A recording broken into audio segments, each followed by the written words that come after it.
Baik, bismillahirrahmanirrahim. Assalamualaikum warahmatullahi wabarakatuh. Waalaikumsalam warahmatullahi wabarakatuh. Alhamdulillahirabbil alamin, wassalatu wassalamu ala asyrofil anbiya'i wal mursalin wa ala alihi wa sahbihi ajma'in. Asyhadu an la ilaha illallah wa asyhadu anna Muhammadan abduhu wa rasuluh la nabiyya ba'da. Allahumma shalli ala sayyidina Muhammad wa ala ali sayyidina Muhammad. Faqala Allah Ta'ala fil Qur'anil Karim, a'udzu billahi minasyaitonir rajim. Bismillahirrahmanirrahim. Ya ayyuhallazina amanu taqullaha wa tanzur nafsum ma qaddamat lighad wattaqullaha innallaha khabirum bima ta'malun.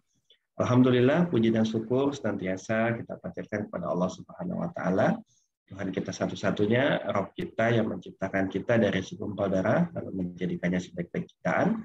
Dialah tempat kita meminta, dialah tempat kita memohon, dan dia jugalah kita akan dikembalikan ke tempat yang tidak pernah ada keraguan di dalamnya.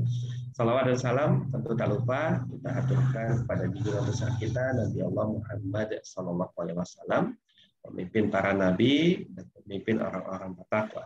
Begitu juga kita haturkan kepada keluarga beliau, sahabat beliau, serta siapapun yang mengikuti langkah beliau, yang menjadikan akidah Islam sebagai dasar pemikirannya dan hukum syara sebagai tolak ukur dari perbuatannya. Baik pemirsa setia channel Media Dakwah Jambi dirahmati Allah Subhanahu wa taala. Alhamdulillah bertemu kembali kita dalam agenda pekanan ngobrol perkara Islam atau ngopi edisi ke-75. Yang pada malam hari ini kita akan mengangkat tema yang baru-baru ini agak sedikit merusak akidah umat muslim ya.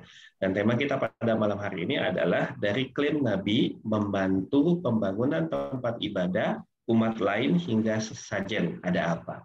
Dan tema pada malam hari ini insya Allah bersama narasumber yang tidak asing bagi kita, yang biasa mengisi dalam agenda pakanan kita, yaitu Ustadz Muhammad Taufik. Dan alhamdulillah beliau telah hadir bersama kita. Assalamualaikum Ustadz. Waalaikumsalam warahmatullahi wabarakatuh. Masya Allah, sehat walafiat Ustaz? Alhamdulillah sehat. Alhamdulillah. Mudah-mudahan selalu sehat dan selalu istiqomah. Amin. Begitupun juga bagi pemirsa setia kita, mudah-mudahan juga selalu sehat dan semakin istiqomah. Dan kita juga meminta untuk jangan lupa share, subscribe, dan like channel Media Dakwah Jambi. Dan jangan lupa sebarkan link kajian ngobrol perkara Islam sebanyak-banyaknya sehingga bisa bermanfaat bagi kalangan luas, khususnya kaum muslimin. Baik pemirsa yang dirahmati Allah Subhanahu wa taala, sebelum agenda kita mulai, terlebih dahulu kami menginformasikan untuk memute-kan Zoom-nya demi kenyamanan pendengar, dan nanti akan kita berikan sesi tanya jawab dengan langsung bertanya ke Ustaz Taufik dengan menggunakan menu raise hand. Atau bagi pemirsa yang hadir di channel YouTube kita maupun di Facebook kita, silakan bertanya di menu komentarnya dan akan kita sampaikan ke Ustadz Muhammad Taufik. Baik, untuk mempersingkat waktu, langsung saja kita berikan waktu kepada Ustadz Muhammad Taufik untuk materinya pada malam hari ini. Pada Ustadz, tafadhol masykurun. Syukran Ustadz. Bismillahirrahmanirrahim. Assalamualaikum warahmatullahi wabarakatuh. Waalaikumsalam warahmatullahi wabarakatuh. Bismillahi walhamdulillah wassalatu wassalamu ala rasulillah Sayyidina wa maulana Muhammad ibn Abdillah wa ala alihi wa sahbihi wa man tabi'ah hudahu wa walah amma ba'd.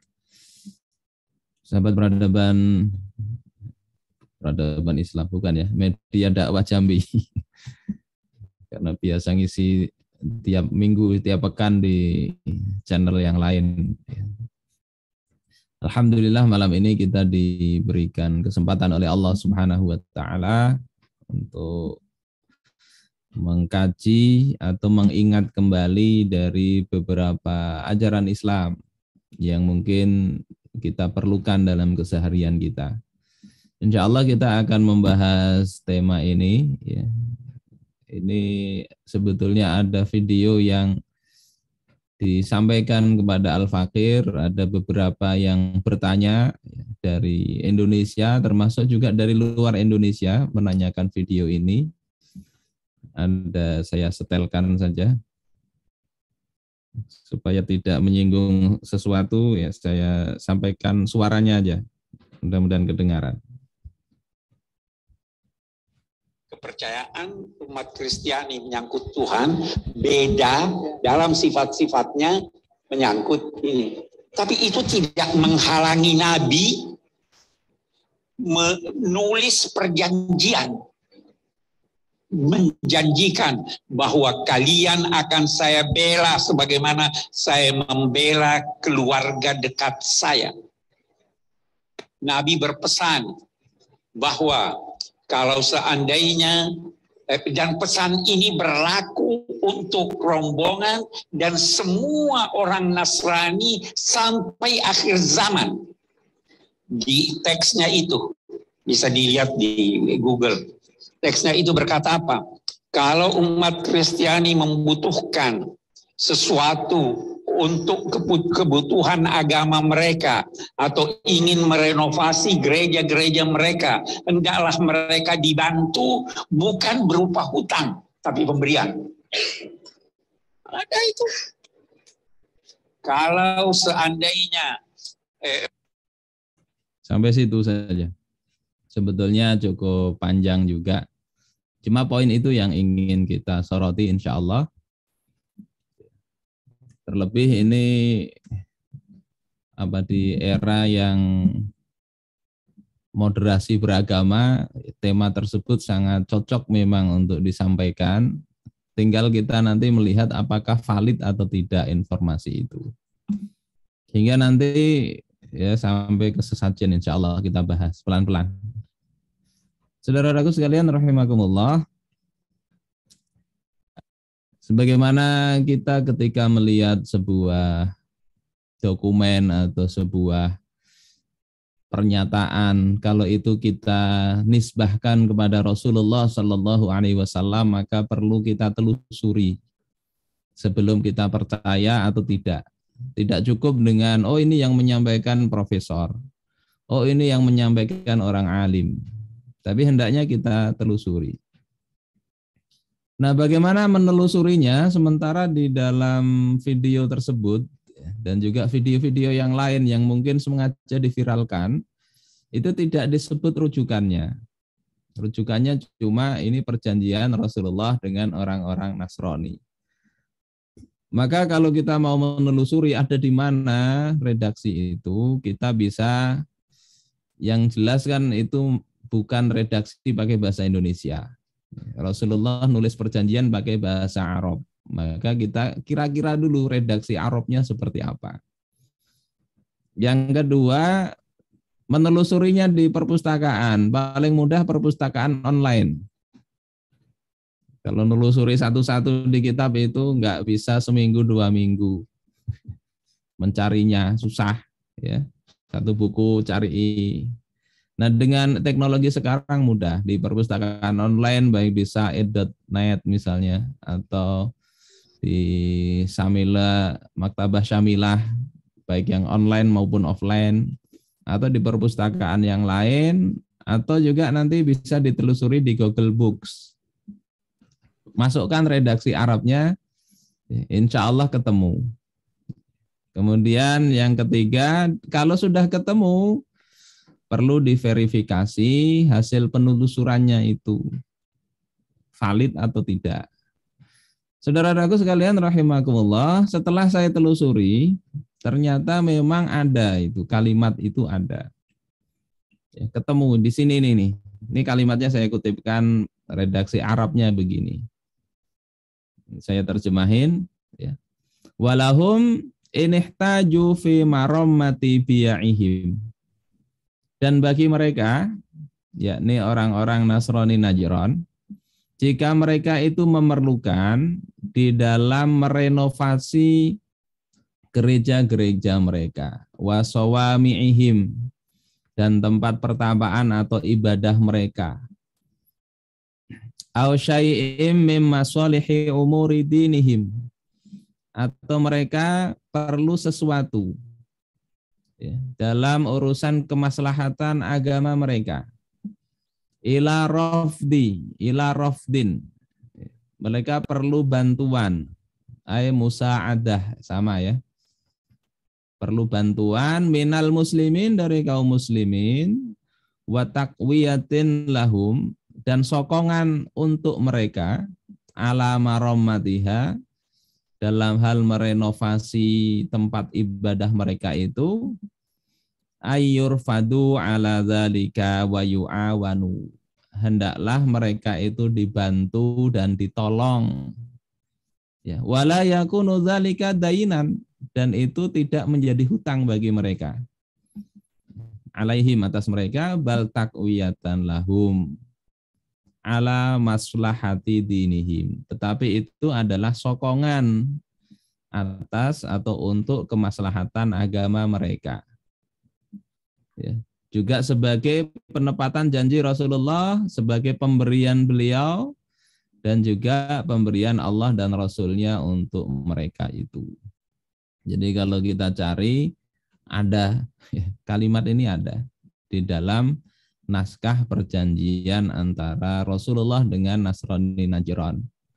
Nah, saya temukan di kitab ini, Uhudun Nabi Muhammad sallallahu alaihi wasallam li Masihiyil Alam.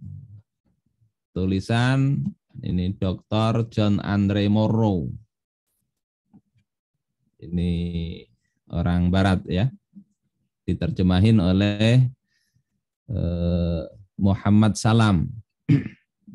Awalnya bukan bahasa Arab, diarabkan ini. Ini masih hidup orang penulisnya. Kemudian merasa kurang saya, akhirnya saya cari juga di literatur yang lain. Ketemu di sini. Ya. Kalimatur Rasulil A'zam. Kitab ini tulisan Sayyid Hasan bin Mahdi Al-Husaini Ash-Shirazi. Ini adalah seorang pemuka agama dari kalangan Syiah Irak. Ada di kitab itu. Ketemu di sini rasa kurang puas juga saya cari di sini. Akhirnya ketemu ini yang dari Sunni. Dr. Muhammad Imarah, ya, salah seorang anggota Akademi Penelitian Islam Al-Azhar. Studi doktornya di bidang filsafat. Dan saya cari kitab-kitab itu merujuk kemana. Nah, di dalam kitab Al-Islam Wal-Akhar ini di halaman 170 itu ada merujuk ke literaturnya Muhammad Hamidullah. Nah, ini yang literatur rujukannya. Ini merupakan disertasi sebetulnya, ada kitab Al-Wasaik Majmu'atul Wasaik, Majmu'atul Wasaik As-Siyasiyah lil Ahdin Nabawi wal Khilafah Ar-Rasyidah. Kumpulan perjanjian-perjanjian politik pada masa Nabi hingga Khilafah Ar-Rasyidah. Ini kitabnya ada di internet, tinggal di-download, di Maktabah Syamilah juga ada. Jadi rujukan dari kitab-kitab sebelumnya itu ke sini sepertinya. Tulisan Profesor Dr. Muhammad Hamidullah. Ini seorang ahli hukum dan juga menguasai di bidang hadis, mazhab Syafi'i, Sunni. Dan beliau ini luar biasa cerdasnya. Beliau itu menguasai 22 bahasa. PhD-nya di dua universitas. Pertama di Sorbonne Universitas di Prancis. Nah, ini disertasinya. Yang kedua di Bonn University di Jerman. Ya, karena jeniusnya diminta juga ngajar pernah di Jerman ya, tentang bahasa Arab. Dan di sini ada redaksinya persis dengan yang saya kutip di atas, termasuk yang dikutip juga oleh Dr. Muhammad Imarah. Nah, di sini ada di halaman 186, 187, 188, 189, 190. Cukup panjang. Beliau penelitian ini sumbernya dari mana? Dari manuskrip. Ya, manuskrip di Baitul Hikmah. Jadi dapat dari situ. Terus dari penelitian beliau ini, beliau teliti, ternyata kesimpulan beliau dokumennya ini palsu. Jadi walaupun tadi banyak sumbernya, hasilnya sebetulnya dokumen itu palsu. Beliau tulis di sini naskhatani limaktubin Nabi sallallahu alaihi wasallam ila Najran. Ada dua versi naskah, dua versi manuskrip tentang apa yang ditulis Rasulullah, yakni surat Rasulullah kepada Najran. Nah, di situ dikatakan wala yujadu adna syubhatin, tidak didapati keraguan sedikit pun, ya. Ini saya tulis yang agak besar di sini. Anna hadzainin nassaini minal mawdu'at. Bahwasanya dua manuskrip ini termasuk hal yang palsu. Jadi saya rasa clear itu ya, yang beredar itu. Walaupun rujukannya banyak, tapi merujuknya ke sini dan ini dikatakan di kitab ini sebagai palsu. Kalaupun tidak dikatakan palsu, kita juga patut bertanya-tanya di sini. Ini yang saya lingkari ini, yang warna merah ini. Ini yang dikutip oleh yang tadi saya sampaikan rekamannya. Kemudian poin ini bisa kita cek ya di sini. Salah satu yang harusnya kita berpikir sedikit saja kita sudah tahu ini tidak valid. Baik, ini saya sampaikan tidak validnya. Di dokumen itu yang menjadi saksi itu banyak ditulis di sini ya. Salah satunya Sa'ad bin Mu'adz. Kemudian Ammar bin Maz'un. Kemudian Mus'ab bin Jubair dan Ja'far bin Abi Thalib. Ada 4 ini. Saya nggak neliti yang lain. Tapi yang sudah di luar kepala aja kita tahu 4 orang ini. Pertama, suaranya agak mantul ya.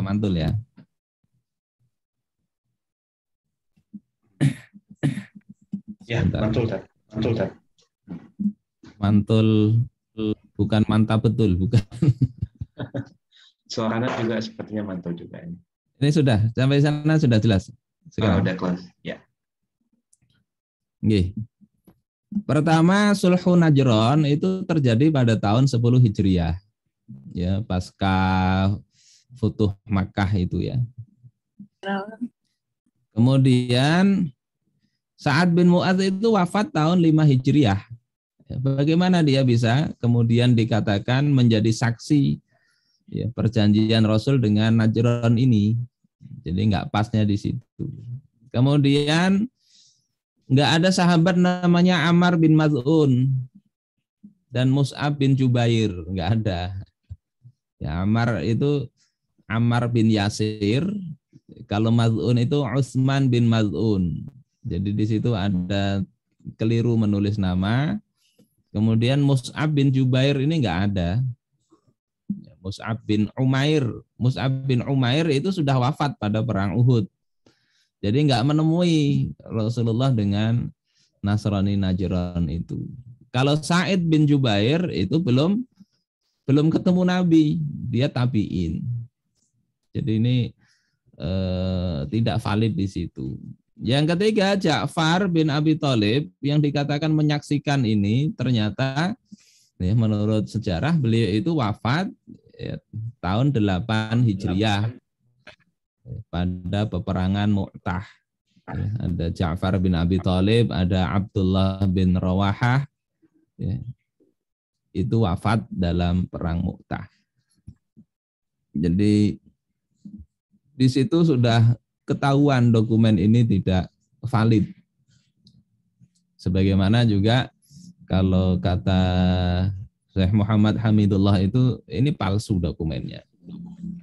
Saya rasa clear di situ bahwasanya video tadi itu walaupun disampaikan oleh seorang intelektual tapi mungkin beliau belum mengecek ya rujukannya kemana. Ya, tidak perlu kita perpanjang untuk urusan itu.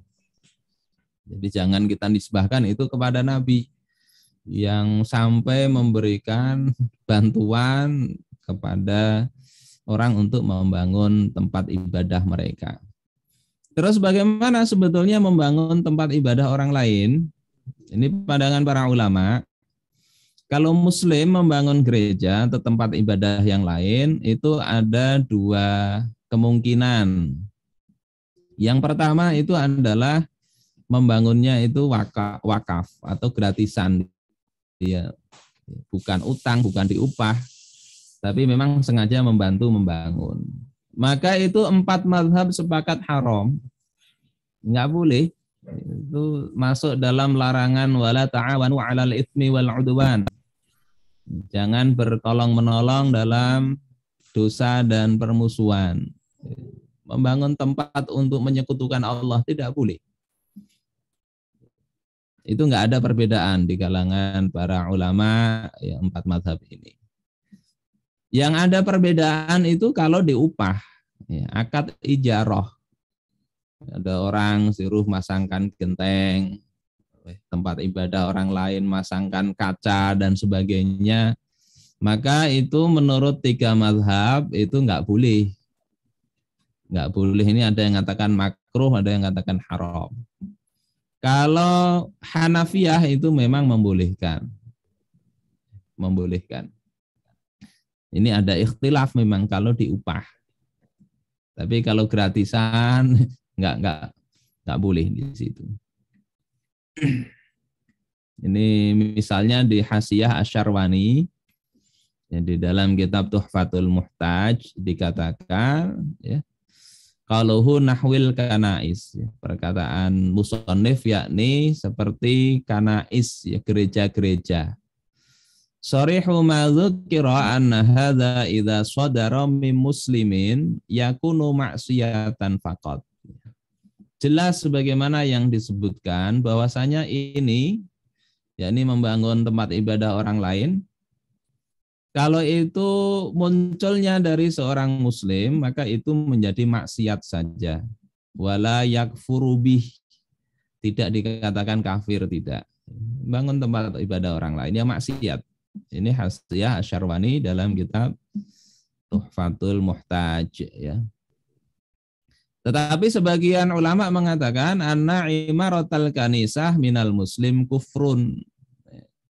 Bahwasanya memakmurkan tempat ibadah orang lain oleh seorang muslim itu bentuk dari kekufuran. Jadi hendaknya hati-hatilah seorang muslim dalam urusan ini. Moderasi, toleransi dan sebagainya, jangan menyentuh hal-hal seperti ini. Ini kaitannya dengan wakaf, ya, wakaf. Yakni kita ikut membantu tempat ibadah orang lain bukan dalam rangka diupah. Nah, kalau diupah ini di dalam kitab Nihayatul Muhtaj, ya. La yasihu istijaru dhimmiyin musliman. Tidak sah seorang dhimmi itu mengupah seorang muslim li bina'i kanisatin, untuk membangun gereja, lihurmati bina'iha, karena memang membangun itu haram bagi seorang muslim, wa in aqarra alaih, walaupun dia sepakat tentang hal itu. Jadi kalau diupah itu ada yang mengatakan tetap haram, nanti ada yang di madhab yang lain itu membolehkan, seperti ini dalam riwayat dari Abu Hanifah.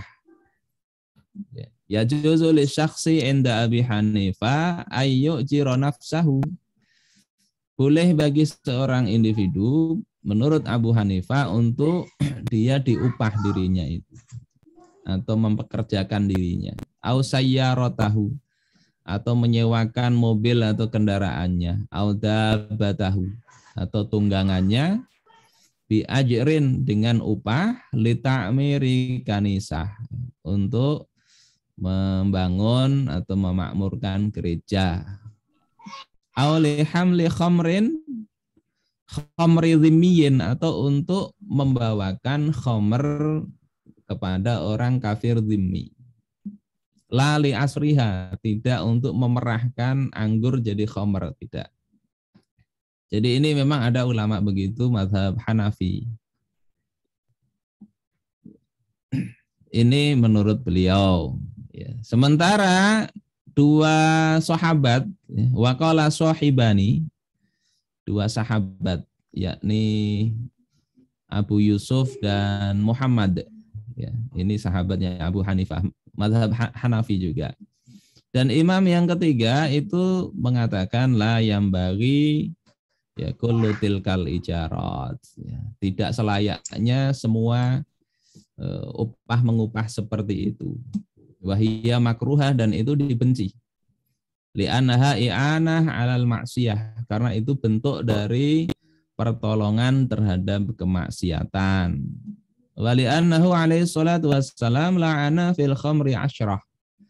Dan karena Rasulullah Shallallahu alaihi wasallam itu melaknat terkait khamr itu ada 10 hal.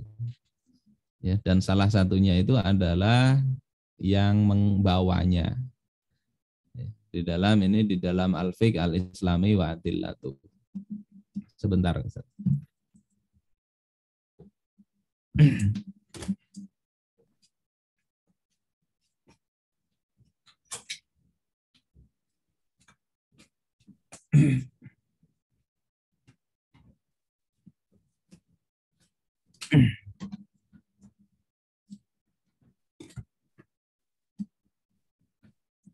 Baik, kita lanjut.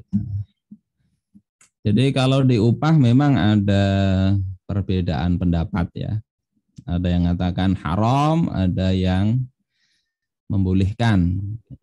Nah, kalau yang seperti diungkap tadi itu jelas itu dokumennya palsu ya. Karena di situ malah bukan utang tapi itu bantuan. Bukan berarti ulama 4 mazhab ini yang radikal, tidak. Tapi ya semata-mata karena dokumen tadi dokumen yang tidak benar. Saudara-saudaraku sekalian rahimakumullah, sebaliknya bagaimana kalau non-muslim membangun masjid? Ini pendapat mazhab Maliki dan Hanafi, kalau itu sifatnya gratisan, wakaf, maka tidak sah. Wakafnya non-muslim untuk masjid nggak sah. Tapi menurut Syafi'i dan Hambali itu sah saja. Nah, kalau ijarah misalnya mereka diupah untuk bangun masjid atau hibah atau mereka gotong royong, maka hukumnya boleh. Itu tidak ada perbedaan di sini. Karena apa? Karena memang ya mereka nggak dilarang untuk itu. Sementara kaum muslimin ada larangan dalam hal membangun sesuatu untuk kemaksiatan kepada Allah Ta'ala. Bapak, saudara-saudaraku sekalian rahimakumullah, itu terkait dengan membangun masjid dan tempat ibadah lain. Kita lanjut ke pembahasan yang kedua, yakni tentang sesajen ini. Ini jadi ribut lagi di masyarakat bahas ini. Bahkan ada meme itu yang barusan sore tadi saya lihat, ada gerakan untuk mengajak membuat sesajen, 1000 takir dan dupa.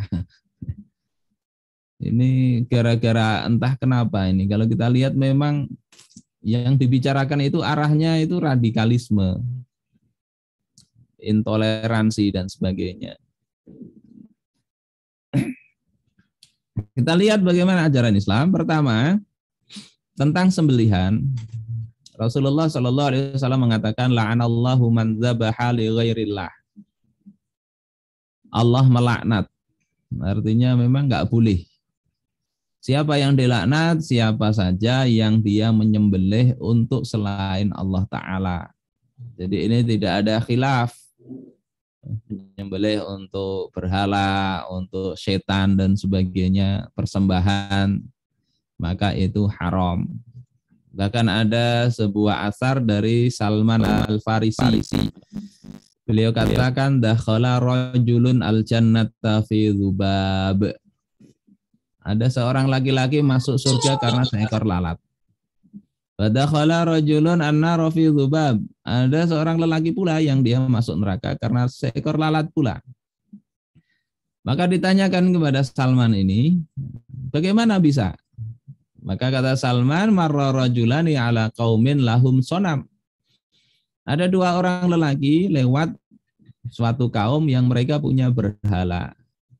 La yajuzuhu ahadun hatta yuqarriba lahu syai'an.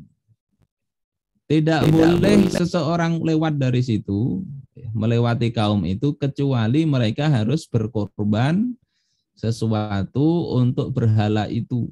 Jadi harus sajen dulu baru boleh lewat. Kalau berhala sekarang sajennya bukan tanaman tapi angpau. Baru bisa tanda tangan kalau ada sajennya dulu, amplopnya. Waqalu li ahadihima, mereka berkata kepada salah satu keduanya, qarrib, ya berkorbanlah, sembelihlah sesuatu untuk ini, untuk berhala ini, untuk Tuhan kami. Kata dia, laisa indi syai'un, aku enggak punya apa-apa. Mereka katakan, qarrib walau tubaban, bertakorublah walaupun hanya dengan sesajennya itu seekor lalat. Faqarraba tubaban, maka dia berkurban dengan seekor lalat. Qala fa khallu sabilahu, kaum itu kemudian membiarkan orang ini lewat. Qala, maka Salman katakan, fadakhalan nar, maka kelak dia akan masuk neraka. Sementara yang masuk surga dia nggak mau ya berkorban dengan seekor lalat itu, hingga dia akhirnya dibunuh. Dan kata Salman, dia ya, akan dimasukkan Allah ke dalam surganya Allah Ta'ala. Ini di dalam kitab Az-Zuhdu riwayat Imam Ahmad bin Hanbal. Jadi ini perlu hati-hati, urusan akidah ini urusan nyawa. Harus tegas, ya, tegas. Walaupun nggak harus ngegas. Tegas nggak identik dengan ngegas. Ringkasnya begini, kalau menyembelih itu ya. Menyembelih itu bisa niatnya bertakarrub kepada Allah. Ini sama-sama takut dengan sesuatu misalnya.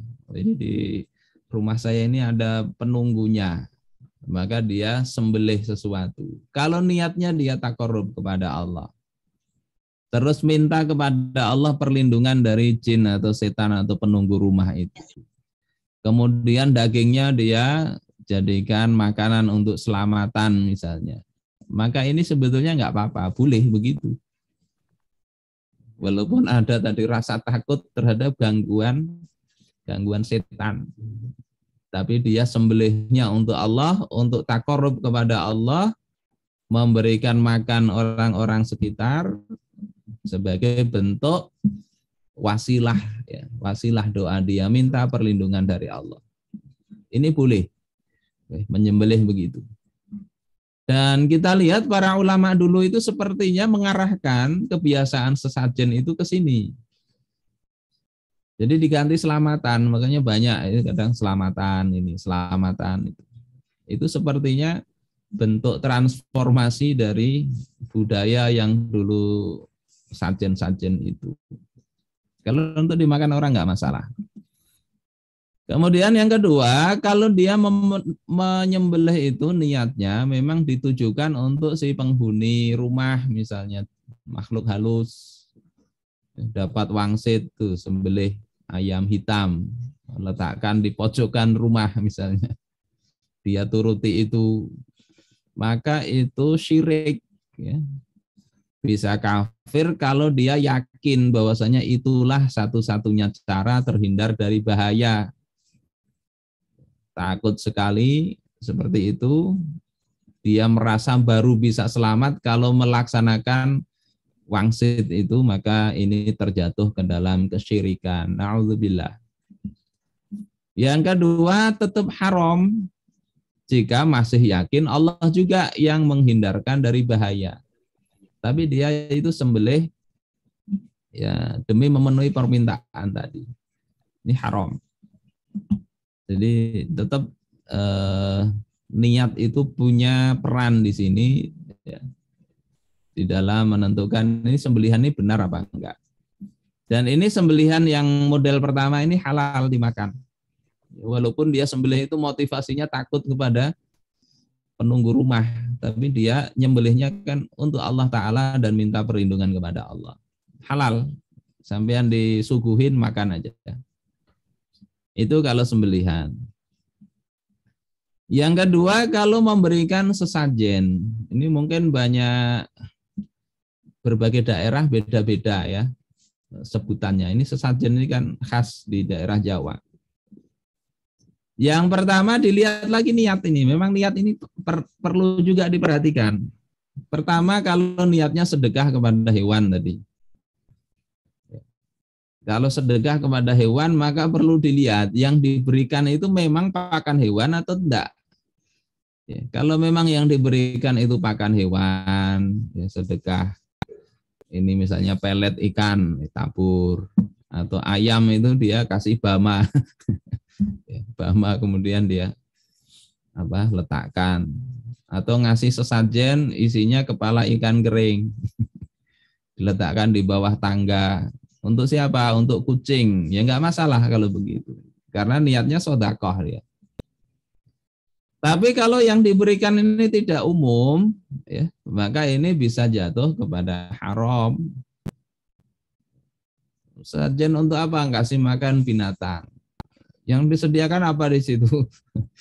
Ada kopi pahit, ada rokok. Kalau rokok itu binatang apa yang merokok? Ya. Maka niat seperti itu enggak memberi pengaruh. Ya. Enggak memberi pengaruh itu sekedar saja, tetap haram. Nah kalau niatnya itu meminta perlindungan kepada jin, dia yakin jin itu yang bisa menyelamatkan dia, maka itu bisa syirik. Bisa syirik. Ini bisa kita lihat ya, misalnya di dalam kitab Nihayatul Muhtaj. Ya. Ini yang sering dijadikan alasan, oh kalau gitu sajen boleh aja asal niatnya itu betul. Yakni niatnya sedekah. Imam Romli memang mengatakan, tapi ini babnya sebetulnya bukan bab sesajen, tapi bab menyia-nyiakan harta. Dipakai, dicomot perkataan ini untuk dalil sesajen, enggak cocok. Kata Imam Romli, fama yaqaul an, apa yang terjadi sekarang ini, min ramyil khubzi fil bahri. Dari orang misalnya melempar roti ke laut. Litairil ma wassamaki. Untuk binatang laut dan ikan. Lam yahrum, maka itu tidak haram. Buang roti ke laut. Tapi diniatkan untuk memberikan makan ikan. Wa in kana lahu qimah, walaupun roti itu ada nilainya. Li'annahu qurbah, karena itu adalah bentuk qurbah. Ya. Yakni pendekatan diri kepada Allah. Sedekah ke hewan enggak apa-apa. Bagus. Wa mislu dzalika ma law ramahu liyasida bih. Dan yang seperti itu juga andai dia lempar itu untuk berburu, untuk memancing ikan supaya mendekat, setelah dekat dia tangkap ikannya. Wa illam yakun saiduhu qurbah, walaupun berburu ikan itu bukan termasuk pendekatan diri kepada Allah. Kenapa itu jadi tidak mengapa? Li'annahu gharadun sahih. Karena itu adalah tujuan yang dibenarkan, yang sah menurut syariat. Jadi ungkapan ini yang digunakan dalil untuk membolehkan sesajen asal diniatkan memberi makan apa begitu, ini nggak cocok. Nggak cocoknya dari dua hal tadi. Pertama ini membahas bab menyia-nyiakan harta. Yang kedua ini roti. Roti memang bisa dimakan ikan. Tapi kalau sajennya model begini, rokok, ya, adalah ikan yang makan rokok gitu. Nggak bisa. Atau uang. Paling penjaga kuburan atau penjaga pohon keramat itu yang mengambil. Saudara-saudaraku sekalian rahimakumullah, ini tentang niat ya. Nah, ada ulama di tempat kami, ini ulama sebetulnya terkenal se-Nusantara, Syekh Muhammad Arsyad Al-Banjari. Ini di kitab beliau, judulnya kitab Tuhfatur Raghibin. Beliau mengoreksi adat yang berkembang di masyarakat Banjar, yakni adat Sanggar dan adat Pasilih.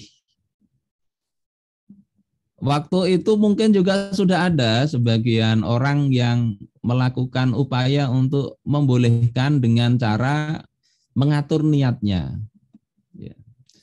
Beliau katakan di sini, atau kamu niatkan setan itu seperti anjing, maka kamu beri akan dia makan seperti memberi anjing. Jadi ada orang berkilah begitu. Jadi kalau sajen itu kita niatkan memang untuk setan, tapi setan itu kita niatkan, kita anggap seperti anjing. Sehingga kita memberi makan anjing. Dan telah termaklum bahwasanya berobat dan memberi makan anjing itu pekerjaan harus.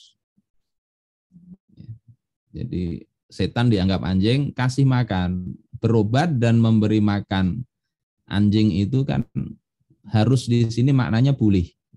Orang-orang dulu ya dalam kitab-kitab Melayu itu menyebut boleh itu artinya dengan tulisan harus itu. Kalau harus sekarang kan maknanya wajib. Jadi dianggap ini pekerjaan yang boleh saja. Tiada haram, enggak haram.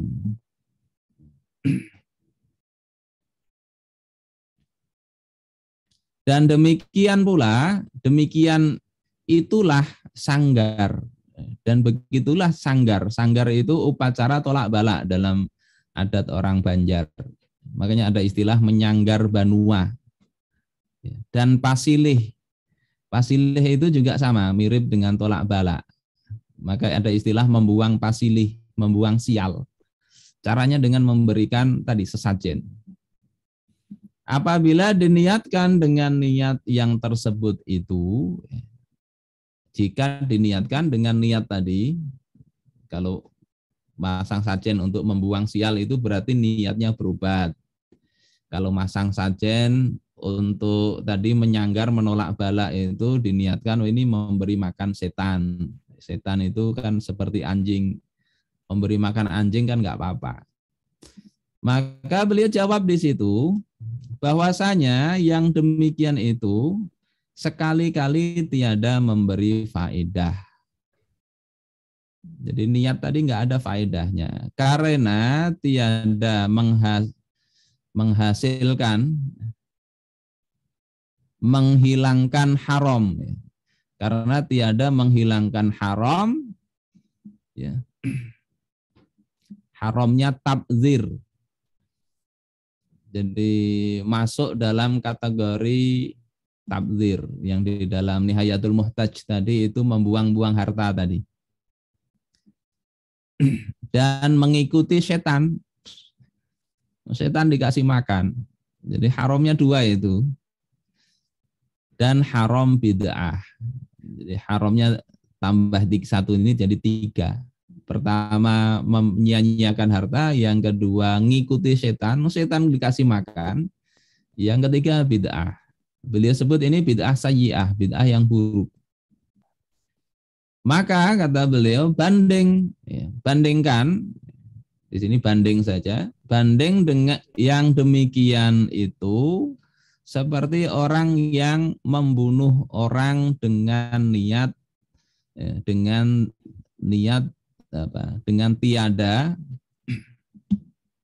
tiada sebenarnya diniatkan membunuh tikus, ya. Jadi ini dibandingkan dengan orang yang membunuh orang lain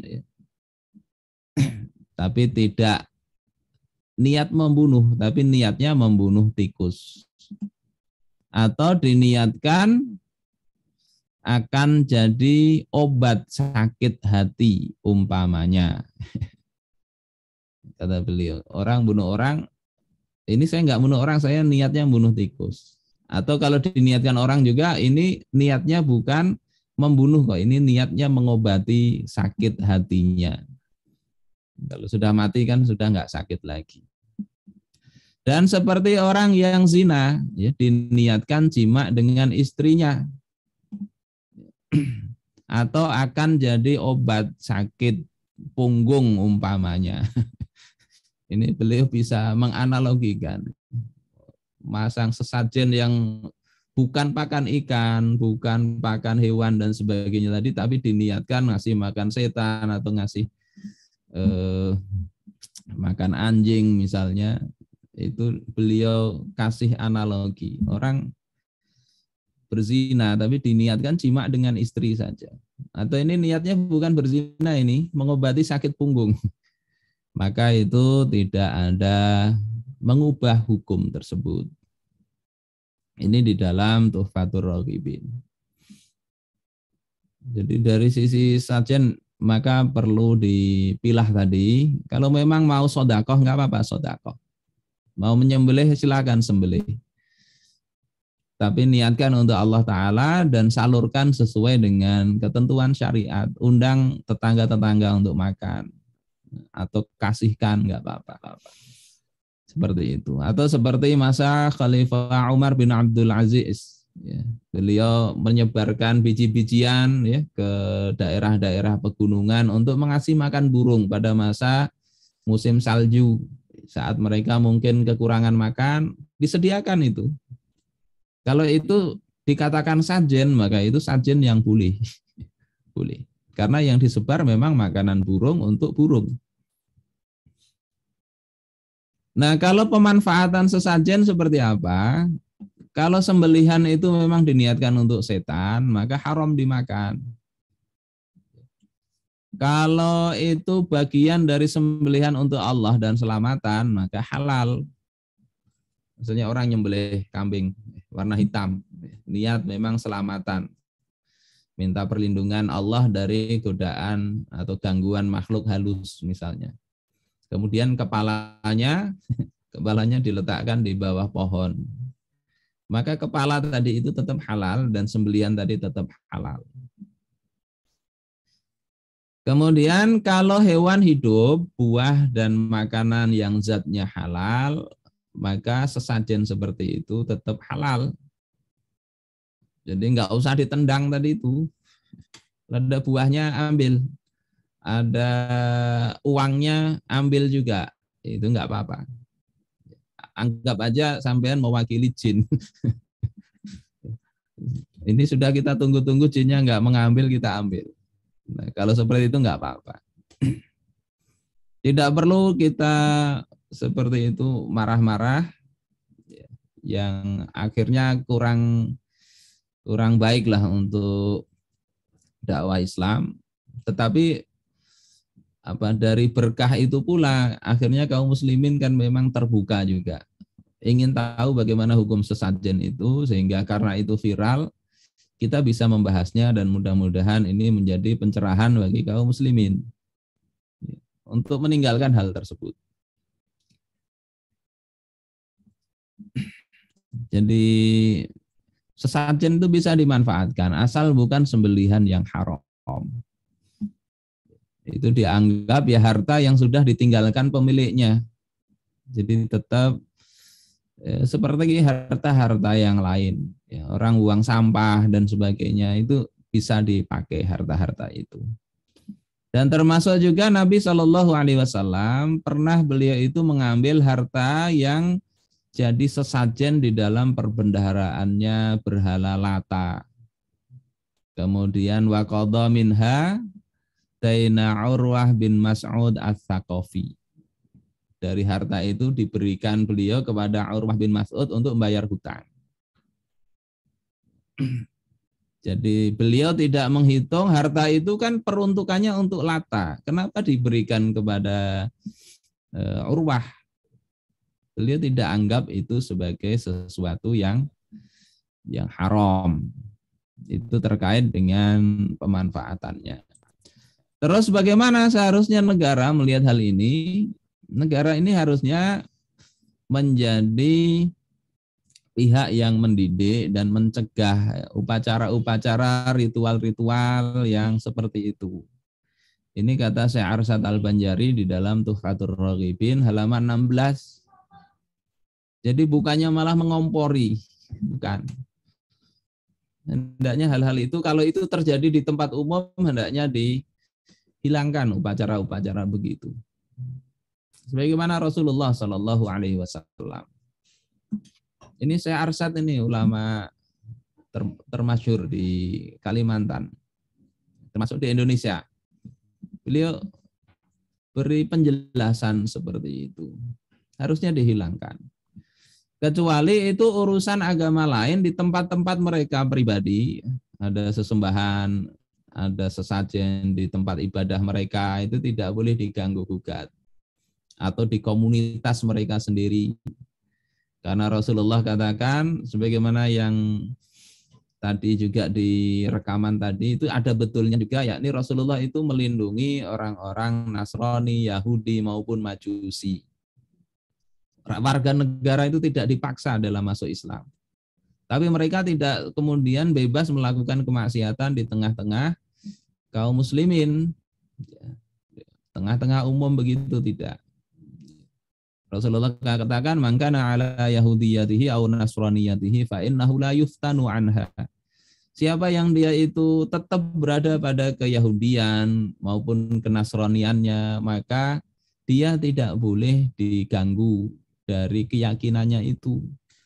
Itu bentuk peraturan umum, ya. Peraturan umum untuk siapa saja warga negara. Mereka tidak diganggu urusan agamanya. Itu betul. Apapun agamanya mereka tidak diberi beban. Baik kafir muahid itu bukan warga negara tapi negaranya ada perjanjian dengan kaum muslimin, mereka ada di negara kita, mereka nggak boleh dikasih beban yang membuat mereka payah. Yang melakukan itu akan bermusuhan dengan Rasul. Memang itu riwayatnya betul. Tapi untuk tadi membangun gereja dan urusan-urusan seperti ini ada hal-hal khusus. Ya, seperti itu. Ini pula yang dilakukan oleh Rasulullah dan para khalifah setelahnya. Amr bin Al-As ini ada cerita di Bidayah wa Nihayah Imam Ibnu Katsir. Juga riwayat Ibnu Abdul Hukam. Ya. Kemudian Al-Likai. Kemudian Ibnu Asakir. Jadi ketika Khalifah Umar itu berhasil menaklukkan Mesir. Mesir waktu itu masih biasa memberikan sesajen kepada Sungai Nil, penduduk di sana itu. Kemudian Amr bin Al-As itu melarang pemberian sesajen itu.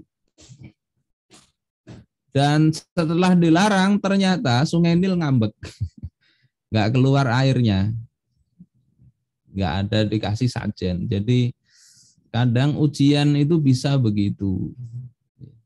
Allah kasih memang kemampuan untuk bikin sakit, bisa jadi atas izin Allah.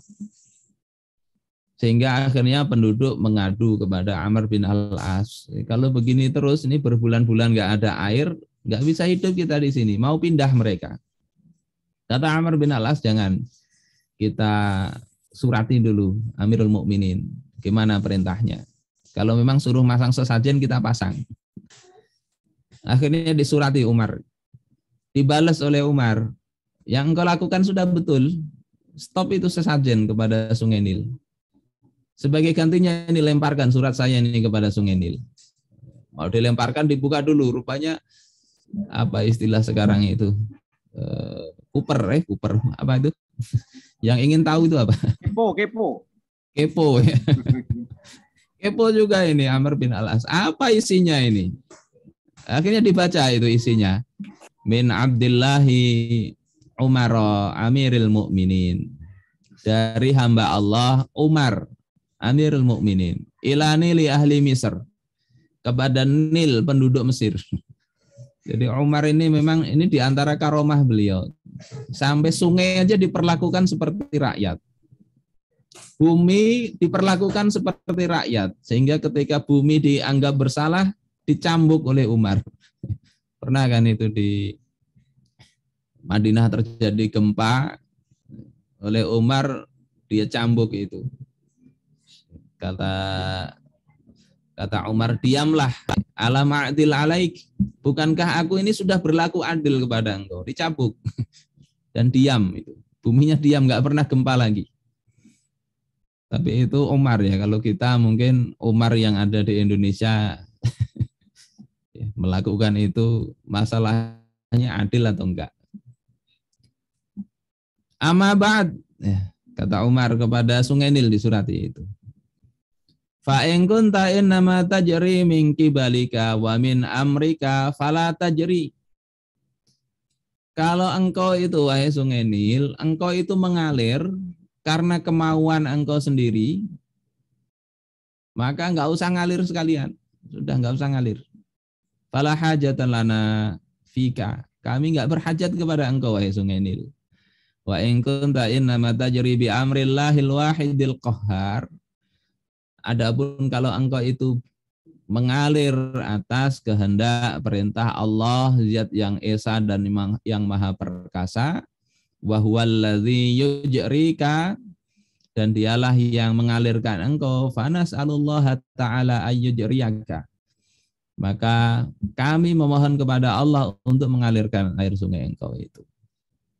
Enggak lama kemudian, besoknya itu sudah naik 16 hasta itu, Sungai Nil itu. Ini di Bidayah wa Nihayah. Memang di dalam riwayatnya itu ada Ibnu Lahiyah. Yang Ibnu Lahiyah ini oleh para ahli hadis dianggap lemah memang ya. Tapi ini jadi, kalau bukan untuk menentukan hukum, maka riwayat seperti ini layak saja disampaikan. Baik, ini mungkin beberapa hal yang bisa kita petik dalam kesempatan kali ini. Saya melihat dua hal ini memang begitu maraknya tadi moderasi beragama, sehingga hal-hal yang nggak pas itu harusnya kita disuruh mentolerir. Dan harusnya umat Islam itu punya sikap yang tegas. Memang kalau Allah haramkan ya haram. Nggak usah kita otak-atik hukum-hukum itu. Nggak usah kita cari riwayat-riwayat yang palsu untuk kemudian membuat seolah-olah begitulah Rasulullah tolerannya, membangun gereja dan sebagainya. Rasulullah itu sudah sangat toleran, dalam artian nggak memaksa mereka. Rasulullah itu mengunjungi orang-orang rakyat yang non-muslim, bersikap baik, itu sudah bentuk toleransi. Tidak perlu ditambah-tambahi dengan ikut membantu membangun gereja dan sebagainya. Ini yang bisa ulun sampaikan. Saya kembalikan kepada moderator. Assalamualaikum warahmatullahi wabarakatuh. Waalaikumsalam warahmatullahi wabarakatuh. Jazakallah khairan Ustaz Taufik untuk penjelasannya. Jadi yang pertama terkait dengan pembahasan membantu pembangunan rumah ibadah non-muslim, maka apa yang disampaikan Ustaz Taufik adalah hukumnya adalah haram ya. Bukan hanya kita membantu pembangunan, kita menjual alat-alat untuk mereka beribadah pun hukumnya sama, haram juga.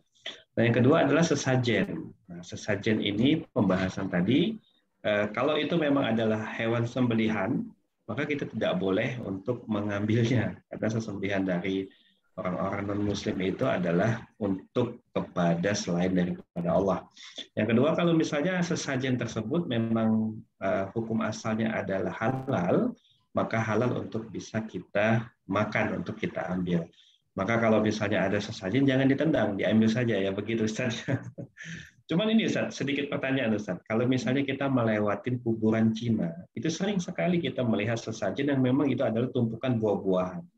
Itu kalau misalnya kita mengambilnya, itu hukumnya mencuri atau bagaimana nih Ustaz? Apa boleh kita mengambil untuk dimakan gitu? Oke, dari sisi bahwasanya itu halal ya halal. Tapi dari sisi bahwasanya kita dituntut untuk warok, maka hendaknya yang halal pun hendaknya kita bisa tinggalkan. Baik, jangan sampai nanti antum dikejar-kejar orang gara-gara itu. Jadi masalah lagi. Baik Ustaz. Jadi saya tadi cuma sekedar menjelaskan konsep ininya ya, hukumnya. Tidak sampai ke aplikatif begitu, itu dilihatlah kondisinya. Baik Ustaz. Tengok-tengok dulu juga. Baik, ada satu ulama yang mengatakan, Ustaz, bahwasanya sesajen itu bukan bagian penyembahan, tetapi untuk menghormatin alam. Bahkan di Jambi itu ada yang namanya sedekah laut. Nah, apakah hal ini juga termasuk yang dibolehkan? Atau memang diharamkan juga? Karena kata ulama yang lumayan karismatik di Jawa sana, yang rambutnya panjang, beliau mengatakan, siapa bilang itu menyembah, itu menghormatin alam. Kita harus nuzon saja katanya. Nah, itu bagaimana, Ustaz? Ya, itu yang tadi sudah saya sampaikan, Iya. dibahas oleh Syekh Muhammad Arsyad. Ya, alasan itu dijawab beliau, dimentahkan beliau. Jadi kitab Tuhfatur Raghibin. Ya, banyak alasan sih sebetulnya, tapi beliau bantah semua. Yang Baik. kalau kita simpulkan dari Syekh Arsyad itu, sesajen, sebetulnya beliau itu khusus yang disebut beliau itu sanggar dan pasilih. Tapi itu kurang lebih sama dengan sesajen itu. Sanggar dan pasilih itu intinya sama-sama memberikan sesajen. Tujuannya itu untuk menolak bala atau menghilangkan kesialan dari diri. Nah, beliau nyatakan itu ya bisa kafir kalau memang beriktikad bahwasanya itu yang bisa menghilangkan kemudorotan, itu bisa kafir. Yang kedua bisa fasik. Kalau masih meyakini Allah juga yang sebetulnya menghilangkan, tapi itu tetap dilakukan. Dan juga bisa itu bid'ah sayyi'ah, ya, haram. Jadi itu kata beliau itu kesimpulannya begitu. Baik. Nah, Baik, yang boleh itu kalau memang mau keselamatan itu mau sodakoh ya sodakoh lah. Ya. Bikin itu yang disajenkan itu, undang tetangga, ajak makan bareng, sudah niatkan minta keselamatan. Itu yang kemudian para ulama dulu mengarahkan budaya-budaya itu ke budaya yang selamatan tadi. Kalau di Jawa ada istilah megengan, ada istilah apa gitu. Intinya yang awalnya dipersembahkan untuk makhluk-makhluk halus misalnya, itu kemudian sudah dimakan bareng aja. Insya Allah itu barokah. Baik. Baik, Ustaz, barakallah. Baik, Ustaz, ini ada pertanyaan dari Ustaz Idris di chat kita. Sebenarnya ada pertanyaan juga di YouTube kita, cuman kita dahulukan yang ada di Zoom karena memang lebih utama ditanyakan. Assalamualaikum, izin bertanya Ustadz, dalam kondisi saat ini, apakah sikap kita terhadap keberadaan sesajen? Apakah dibiarkan saja walaupun dalam hati mengingkari sebagaimana yang dilakukan Rasulullah fase Mekah, atau dimusnahkan sebagai yang terjadi pada saat Fathul Mekah? Yang mesti kita lakukan itu adalah memberikan pendidikan kepada masyarakat. Ya. Jadi hal itu harus dikikis, ya, sebagaimana para ulama dahulu. Ya, walaupun mungkin ya langkahnya perlu pelan-pelan, ya. Karena memang yang keyakinan yang sudah berurat berakar, walaupun itu yang melakukan di Semeru itu kan kata seorang kiai itu muslim juga, mereka orang Islam. Jadi mereka melakukan itu mungkin masih dalam tahap bertransformasi untuk pembersihan yang lebih jauh lagi lah. Jadi perlu dinasihati, kemudian dengan cara yang baik insya Allah. Tapi jangan lupa peran negara itu harusnya memang betul-betul menghilangkan. Sebagaimana yang dilakukan oleh Amr bin Al-As, oleh Khalifah Umar bin Khattab, itu memang nggak ada toleransi lagi. Di stop itu sesajen ke Sungai Nil, di stop. Tidak kemudian, oh ini niatnya kita ubah ya. Padahal itu Amr bisa juga, ini niatnya kita ubah untuk memberi makan ikan-ikan di Sungai Nil. Tapi itu tidak beliau lakukan. Dalam rangka apa? Dalam rangka, ya sudah untuk urusan akidah ini kita nggak usah terlalu ribet. Melakukan hilah ini, hilah itu. Enggak. Karena tiap hilah itu pasti juga ada jawabannya. Dan yang kedua, kita bisa enggak itu ketika berhadapan dengan Allah Subhanahu wa taala melakukan manipulasi itu. Jadi kemudian orang-orang yang tidak mengerti akhirnya kan tetap menganggap sama. Terus kalau seperti itu di mana letak pendidikannya, letak dakwahnya di mana? Jadi yang bagus itu kalau mau ya tadi jadikan selamatan aja sudah. Baik.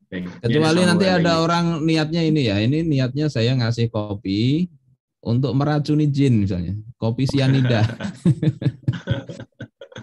Kalau itu jangan kita hukumi haram, tapi dilihat itu. Kalau membahayakan orang nanti jangan-jangan ada si manusia yang memakan itu, meminum itu, jadi haramnya bukan karena ke arah jinnya, tapi membahayakan orang. Baik, ada itu, pertanyaan lanjutan. Baik, Ustadz. Ada pertanyaan lanjutan dari Ustadz Idris ini. Bisa dikatakan apa yang disampaikan Profesor dengan menisbatkan kepada Rasulullah adalah hoax? Saya bayangkan bila yang menyampaikan adalah ulama yang berseberangan dengan istana, masih akan lain cerita ya. Bisa jadi terkena delik. Lalu apa sesungguhnya yang sedang terjadi hari ini di negeri ini, Ustaz? Oke. Yang disampaikan tadi itu kalau dibilang hoax ya ada literaturnya. Nah, literaturnya itu memang menyebutnya itu minal maudhu'at, ya, termasuk ya, dokumen-dokumen palsu.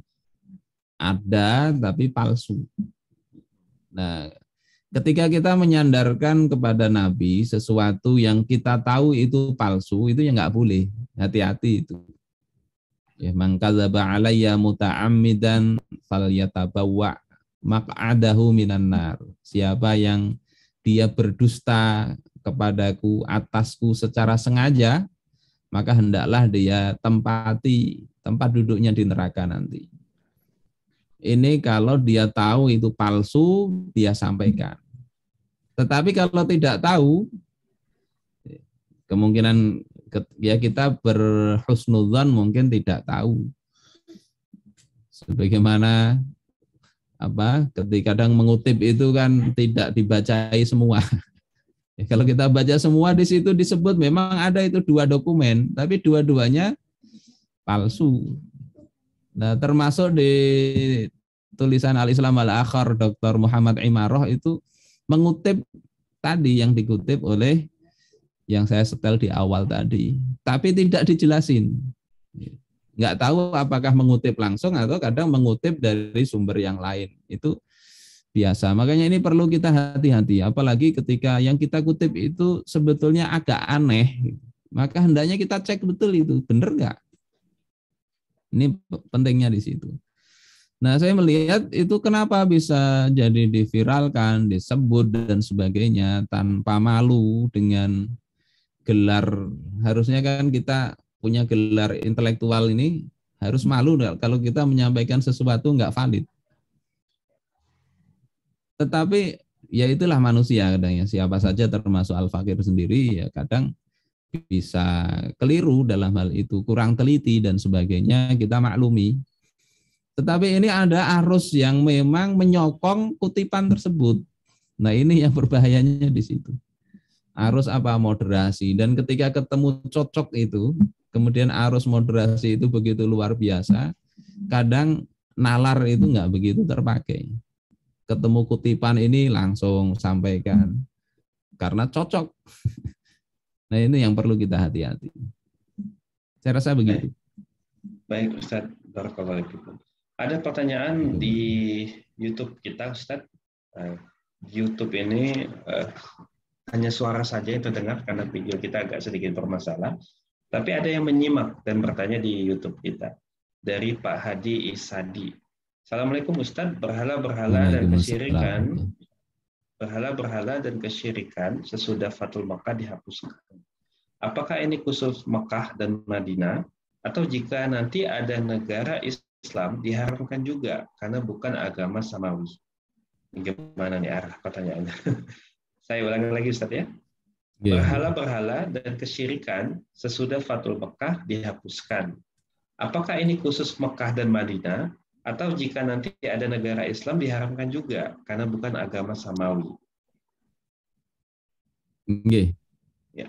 Rasulullah sendiri terhadap orang-orang Majusi, penyembah api, beliau itu tidak memaksa mereka masuk Islam. Kata beliau, sunnu alaihim sunnata ahlil kitab. Perlakukan mereka dengan perlakuan terhadap ahlul kitab. Yakni dalam hal apa? Dalam hal muamalah. Tapi dalam hal makanan, sembelihan Majusi tidak boleh kita makan. Dalam hal nikah, wanita Majusi itu agama menyembah api, itu tidak boleh kita nikahin. Jadi tidak kemudian diberantas habis, tidak. Nah, riwayat yang tidak diterima selain Islam itu untuk Arab. Untuk Arab memang tidak diterima mereka kecuali Islam. Begitu. Baik. Sehingga ketika ya tempat ibadah mereka yang nggak boleh, dalam hal jihad pun, perang pun itu kan diberi wasiat oleh Rasulullah Shallallahu Alaihi Wasallam agar tidak menyerang tempat-tempat ibadah. Nah, itu perlu kita perhatikan. Kecuali memang dalam kondisi tempat ibadah itulah yang dijadikan basis pertahanan, mereka menyerang kita dari situ. Nah, itu pengecualian. Insya Allah begitu. Baik, insyaallah. Syukran Ustaz. Baik, kami kasih kesempatan pertanyaan bagi yang hadir di Zoom pada malam hari ini untuk mungkin berbicara langsung dengan Ustaz Taufik lewat voice-nya. Silakan menggunakan menu raise hand atau bisa langsung saja bertanya. Ya, karena tadi sebenarnya di awal tadi Ustaz Yahman sudah buka mic, pasti ada yang ditanyakan. Apa ada Ustaz Yahman? Terima kasih. Assalamualaikum warahmatullahi wabarakatuh. Waalaikumsalam warahmatullahi wabarakatuh. Terima kasih atas kesempatannya Ustaz Khalid dan terima kasih Ustaz Taufik ya. Izin saya ingin mungkin ini ada satu hal yang menarik ya terkait dengan sesajen. Utamanya ya terkait dengan pernyataan disampaikan salah satu profesor yang terkait dengan pembangunan rumah ibadah agama lain yang kita diminta untuk membantu, memberi bantuan kalau diminta, yang mewawancarai anaknya sendiri. Nah, terkait itu yang ingin saya tanyakan, tadi sudah ditanyakan oleh Ustaz Idris ya, dinisbatkan kepada Rasulullah. Nah, memang dalam penyampaian itu tidak disebutkan siapa yang meriwayatkan secara jelas, apakah jalur periwayatan itu memang betul-betul memenuhi syarat atau tidak. Jangan-jangan ada yang tidak memenuhi syarat tapi kemudian dipakai yang ini akan berkekuatan minal iman. Ternyata itu bukan hadis. Jangan-jangan yang disampaikan Profesor tadi mirip-mirip dengan ini. Ya, suaranya agak kecil Ustaz, bisa diperbesar Ustaz. Kurang besar ya? Iya. Apakah bisa didengar sekarang? Nah, cukup jelas Ustaz. Bisa aja menyimak. Ya, yang tadi saya sampaikan perlu diulang lagi? Enggak. Saya bisa nangkap insya Allah. Oh bisa, ya baik. Ya. Yang kedua terkait dengan sesajen ini, saya masih ingat ya kejadian waktu saya kecil. Jadi ini kejadian yang betul-betul terjadi. Jadi suatu ketika bapak kami itu dulu mengolah satu sawah. Kalau orang di Jawa itu kan tradisinya kalau mau panen dikasih wiwitan ya, nah, mirip sesaji lah begitu. Jadi ketika diolah selain bapak saya dulu, setiap mau panen itu dikasih wiwitan, nah, artinya mereka memberikan sesajen lah di sawah. Jadi ketika tanah itu dikerjain oleh bapak saya ya tidak mau ngasih itu, ngapain buat itu. Bahkan tempat yang untuk sesajen itu ditembun sama bapak saya.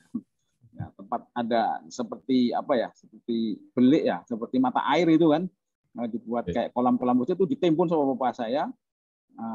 Bahkan mohon maaf ya, karena mungkin bapak saya juga terlalu dikencingi gitu. Jadi nggak mau ngasih saja. Nah, ketika mau panen itu, orang yang mau metik padi termasuk ibu saya itu ketakutan, muncul ular gede gitu. Ini mungkin ujian juga ya, seperti sungai itu tadi ya. Tapi ya tetap saja ya, bapak saya tidak mau ngasih saja sampai sekarang ya. Kasih. Nah ini mungkin hal seperti ini saya jadi ingat yang disampaikan Ustadz tadi, Sungai Nil aja menguji kita. Sama juga mungkin kita di sini juga diuji seperti itu. Mungkin kalau di Sungai Nil itu kelasnya kata Ustadz Somad itu kelas dikasih perempuan ya atau apa dihanyutkan. Nah, di sini kelasnya kelas sesajen lah. Mungkin potongan ayam, ingkung atau apa. Mungkin jinnya tidak terlalu neko-neko katanya. Nah, jadi kalau dia seperti ini memang secara syar'i memang ada tadi ya, kalau bahwa makhluk-makhluk itu akan memberi ancaman kepada kita kalau tidak dipenuhi atau mungkin tidak dilanjutkan tradisi-tradisi seperti itu. Nah, mungkin itu mohon pencerahannya Pak. Terima kasih. Assalamualaikum warahmatullahi wabarakatuh. Waalaikumsalam warahmatullahi wabarakatuh. Tafadhol Ustaz. Ya, semua itu bisa terjadi atas izin Allah Ta'ala. Jadi jangankan itu ya, ada orang yang punya piaraan, biasanya punya benda-benda pusaka yang harus dirawat. Itu saja tidak dirawat oleh anak cucunya, itu bisa kena anak cucunya itu. Jadi ada itu tetangga dulu yang seperti itu, sering kumat, kena gangguan. Oleh kita datangkan salah satu teman kita untuk menyelesaikan kasusnya itu. Karena kekuasaan jin dan setan itu kan kepada orang-orang yang memberikan tawakalnya kepada mereka, yang takut betul kepada mereka, dan mereka nggak punya kekuasaan kepada orang yang bertawakal kepada Allah Ta'ala. Sehingga poin ini yang hendaknya kita kita tekankan di tengah-tengah umat. Ya memang betul bisa memberi mudarat atas izin Allah, sebagaimana makhluk yang lain. Yang jelas itu bisa bikin gila itu orang. Kerasukan setan. Ada buaya kuning kalau di sini ini. Jadi merangkak-rangkak kayak buaya begitu. Akhirnya oleh teman kita disuruh itu buang itu, yang benda-benda yang orang-orang tuanya dulu piaraannya itu, kemudian diruqyah, alhamdulillah enggak kerasukan lagi. Gangguan itu ada. Kadang punya amalan apa begitu ya. Ketika kita tinggalkan amalan-amalan untuk kesaktian atau apa, itu bisa muncul juga gangguan itu. Teman kita itu tiba-tiba HP-nya sering berbunyi sendiri malam itu. Ditelepon oleh istrinya. Istrinya ini sedang tidur, HP-nya itu bisa nelpon HP si suaminya itu, dilihat. Lagi makan piring tiba-tiba pecah. Itu karena dia dulunya punya sesuatu. Nah, itu jin itu kadang begitu. Ya harus dilawan, nggak boleh kemudian kita ini jadi budak terus. Walaupun kadang waktu melawan itu ada ya Allah uji dengan si jinnya, dikasih untuk bikin kita sakit dan sebagainya. Tapi itu semua atas izin Allah. Kalau kita memang pasrah, tawakal, berlindung kepada Allah, insya Allah ya baik-baik saja ujungnya. Jangankan seperti kita ya, kelas Nabi Ayub alaihissalam itu kan juga diuji dengan hal yang berat di situ. Anak-anaknya, keluarganya, hartanya habis, penyakitan dirinya sampai bertahun-tahun. Beliau tidak mengeluh kepada Allah sampai akhirnya muncul juga keluhannya. Rabbi inni massaniyadh-dhur. Ya Allah, aku tertimpa penyakit seperti ini. Wa anta arhamur rahimin. Engkau zat yang maha pengasih di antara yang pengasih. Beliau tidak minta ya Allah sembuhkan aku, enggak. Tapi beliau cuma bilang ya Allah aku ini sakit. Sementara engkau itu zat yang maha penyayang. Bahasa kita ya paham-paham seorang lah ya Allah. Jadi beliau sopannya itu begitu kepada Allah Subhanahu wa taala. Lah kita ini kadang diuji apa sedikit-sedikit enggak sabar langsung sudah milih jalan pintas masang sajen. Ya, itu harusnya kita upayakan meningkatkan kepada Allah Ta'ala ketawakalan kita. Dan para ulama ya ini harusnya sebagaimana kata Syekh Arsad tadi. Para ulama itu harusnya membersihkan itu membersihkan ya iman itu dari anasir-anasir begitu. Kalau nggak bisa langsung ya pelan-pelan. Ya tadilah jadikan ke arah selamatan itu sudah level yang bagus oleh para ulama-ulama dulu. Jangan malah kemudian dibawa lagi ke arah yang mundur langkahnya ke budaya animisme, dinamisme. Saya sendiri waktu kecil dulu itu ada selamatan di perempatan jalan itu biasa aja. Tapi itu selamatan, nggak ada sajen-sajenan itu. Berdoa kepada Allah Subhanahu wa taala. Nah, sekarang kok malah sepertinya dibawa mundur ke belakang. Bawa dupa, bawa ini ya diletakkan di tempat-tempat begitu dengan alasan melestarikan budaya. Tapi sebetulnya kita lihat tadilah proyek kita nggak tahu lah seperti apa itu. Ya Allah, mudah-mudahan Allah selamatkan aja. Dan yang terpenting yang mengerti hendaknya menjelaskan, jangan malah membuat kabur. Itu mungkin Pak. Ya, syukur Ustaz. Mudah-mudahan bisa menjawab ya. Baik Ustaz, apakah ada satu pertanyaan lagi Ustaz yang bisa kita tanyakan ke Ustaz? Karena masih ada sedikit waktu. Ini ada Mas Irfan, sebenarnya direct message beliau. Apa isi dokumen najran yang benar itu Ustaz Taufik? Itu saja pertanyaannya Ustaz. Apa isi dokumen najran yang benar itu Ustaz Taufik? Atau yang Mas Irfannya bisa itu langsung cukup ngomong di sini? Gimana? Ya. Ya itu cukup panjang juga ya. Intinya kan mengajak itu terjadi setelah itu ya, setelah ada mubahalah itu. Mubahalah kemudian mereka diajak masuk Islam nggak mau, intinya kan begitu. Akhirnya mereka meminta ya ada perjanjian dengan Rasulullah Shallallahu Alaihi Wasallam. Nah, di antara isinya itu yang mereka tunduk kepada hukum-hukum Islam. Ya, sebagai ahlu zimmah, sebagaimana dalam Al-Quran itu kan ada begitu.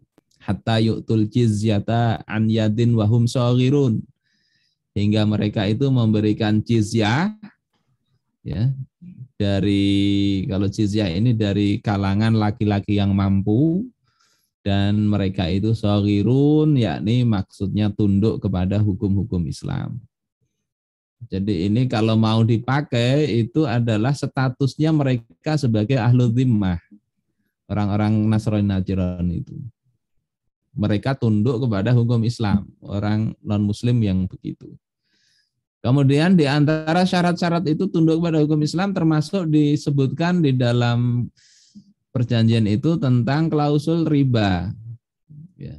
Bahwasanya siapa saja di antara kalian orang-orang Nasrani Najran itu yang bermuamalah dengan riba, fala zimmatalah, maka tidak ada zimmah atau jaminan lagi bagi mereka. Sayangnya yang riba ini enggak dikutip ya.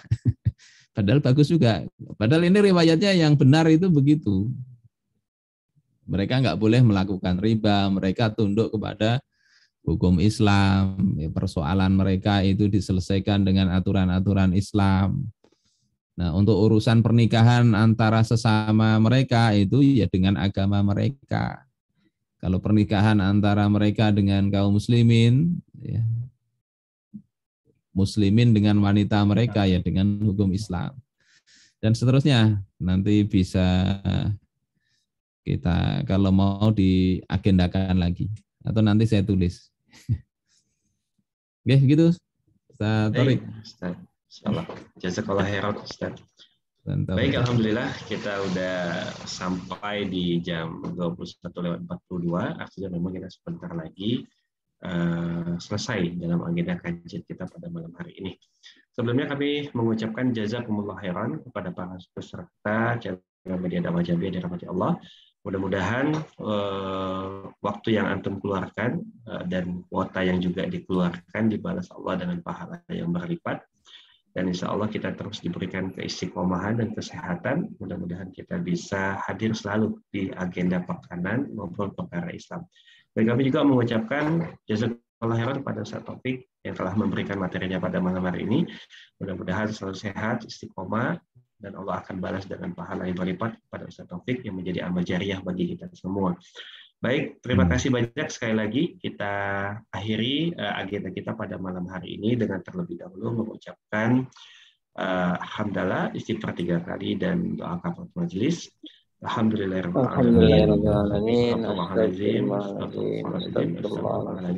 Subhanakallahumma wa bihamdika asyhadu an la ilaha illa anta astaghfiruka wa atubu ilaik. Saya selaku host, mohon maaf jika ada salah kata dan salah perbuatan. Kita tutup dengan billahi taufiq wal hidayah. Assalamualaikum warahmatullahi wabarakatuh. Waalaikumsalam warahmatullahi wabarakatuh.